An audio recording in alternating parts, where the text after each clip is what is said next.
So we see Kant as coming to adulthood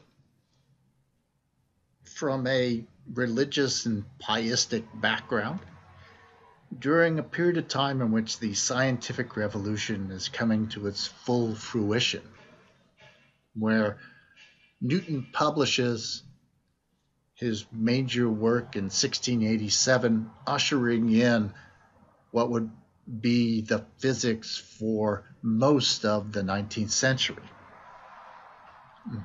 Kant is influenced by both of these things, and his work represents an attempt to synthesize both of these things into a coherent and comprehensive worldview.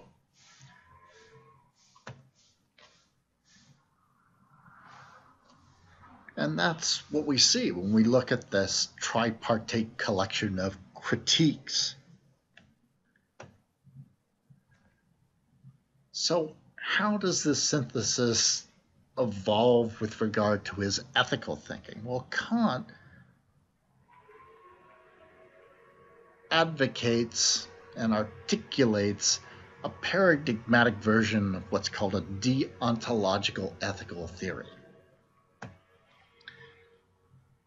And when you read that first Rachel's chapter, you might wonder why Rachel begins his introduction of what eventually becomes a discussion of Kantian ethics by first engaging in this long discussion regarding the possibility of absolute moral laws. And he does so in the context of explicating the decision that Truman made to drop atomic bombs at the end of World War II and the response that Anscombe had, her characterization, her ethical repulsion of Truman's decision. And you might wonder why it is that Rachel spent so much time talking about absolute moral laws and relaying the history of Truman and Anscombe.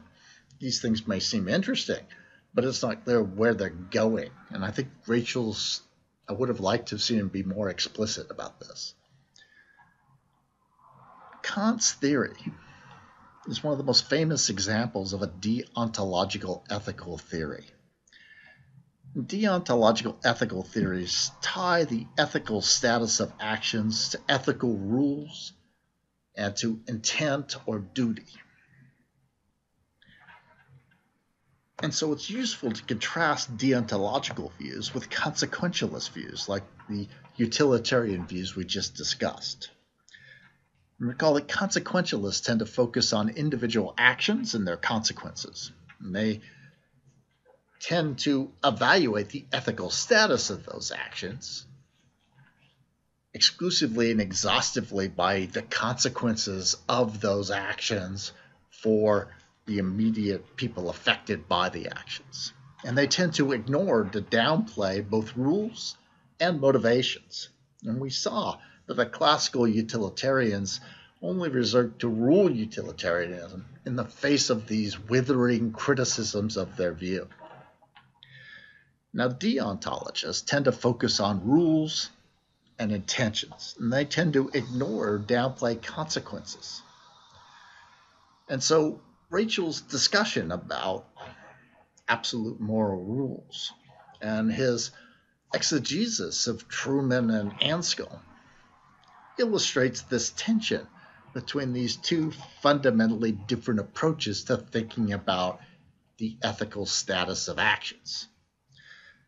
So he uses Truman and Truman's reasoning in deciding to drop the atomic bombs, namely because the consequence will be greater preservation of at least American lives, a shorter period before the war ends, and so on. Right? Consequences are what drives Truman's decision in Rachel's exposition.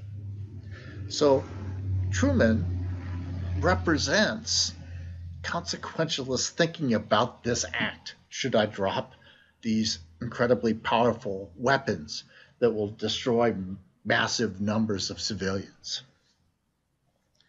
Anscombe, in her criticism and more repulsion regarding Truman's decision really illustrates the deontological perspective. For Anscombe, there's a universal and exceptionless prohibition against taking innocent human life. There is no consequence of taking innocent human life that can ever justify that action ethically. And so Anscombe becomes a mouthpiece for the deontological view.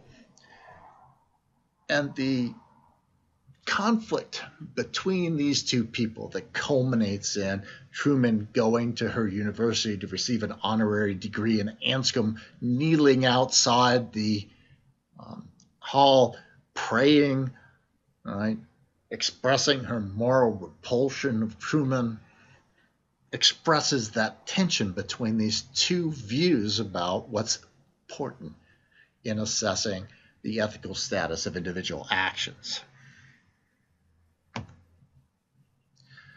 So what is Kant's theory then? Well, I'm going to try to present Kant's theory using the same formula or roadmap that Kant himself uses in the groundwork for the metaphysics of morals. So I'll start out the remainder of this lecture by following the outline and presenting his theory in the same way that Kant presents it in that first chapter of the groundwork of the metaphysics of morals. And then in the next lecture, I'll continue to present and then to defend the view following Kant's roadmap in chapter 2. And that's as far as we'll go in the groundwork. And I'll try to minimize the technical notions, and I won't place it in the overall corpus of his work or anything. But I think it's important to see how Kant himself presents and understands the view in this first pass at presenting his ethical theory. And how does he do that? Well, he starts off chapter 1 by asking what can be morally good. So he's really asking, what are the objects of moral or ethical judgment? What is it that we should be making judgments about? And what sort of judgments are we making? And he assumes that they're judgments about goodness and badness.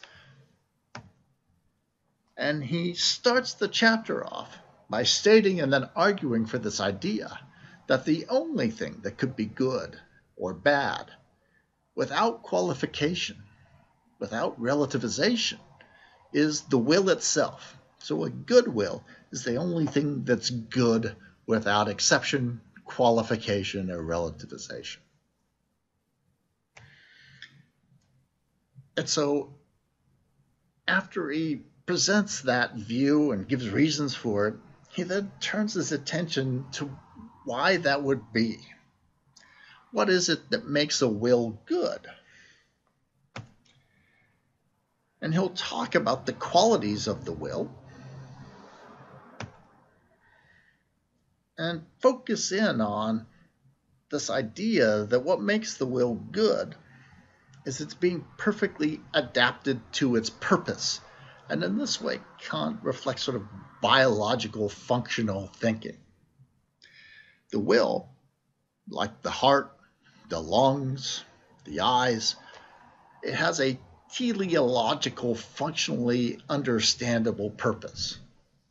It's constructed to do something. And what is the will constructed to do? Well, it considers two possibilities: that the purposes of the will, the function of the will, is conditional. It's to accomplish things relative to something else. And he rejects that idea. So then he considers another possibility, that the true purpose of the will is unconditional. That is, it's not something that the will's trying to accomplish in the service of some other goal. The purpose of the will is unconditioned. It is what the will does regardless of what else is going on, and so on. And so he then asks, well, what could be the unconditional purpose of the will that renders it good when it fulfills that purpose perfectly? And his answer is that the purpose of the will, the only unconditional thing by which we can understand the functioning of the will, is creating goodwill. That is, acting from duty, acting from respect for the law. What law? Rational law. The rational will has a specific unconditioned purpose. That purpose is to legislate for itself in accordance with the dictates of reason.